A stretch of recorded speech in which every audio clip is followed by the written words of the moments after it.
Guys మీరు చూసారా లేటెస్ట్‌గా 14 రోజులు జైల్లోనే ఉండాలని చెప్పేసని హైకోర్ట్ అయితే ఆదేశించిందనమాట. అది ఎవరినో గాదు ప్రసాద్ బెహ్రా అనమాట. సో మీరు ఆల్రెడీ ఇతని పేరు వినుంటారు. కొంతమందికి తెలియకపోవచ్చు. బట్ చాలా చాలా ఫేమస్ అయ్యిండు రీసెంట్ డేస్‌లలో మనకి. చాలా వెబ్ సీరీస్‌లలో, మూవీస్‌లలో అయితే యాక్టింగ్ చేస్తున్నాడు.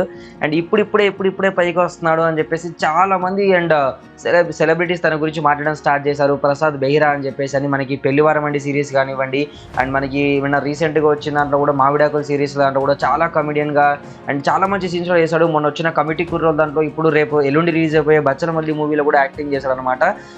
చాలా సీన్స్‌లలో కూడా చాలా వైరల్ అయిన మూమెంట్ అయితే ఈయనకి. సో బట్ ఈ టైంలో ఒక అమ్మాయి అయితే తిన మీద కేసు వేయడం జరిగిందనమాట. లైంగికంగా వేధించారు నన్ను అని చెప్పేసి కొన్ని నెలలుగా ఇది జరుగుతా ఉంది.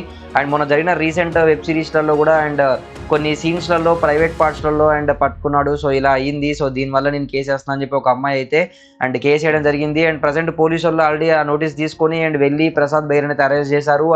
కోర్టుకు కూడా హాజరుపరిచారు. కోర్టు కూడా ఆల్రెడీ 14 రోజులు జైల్లోనే ఉండాలనేది రిమాండ్ అయితే విధించిందనమాట.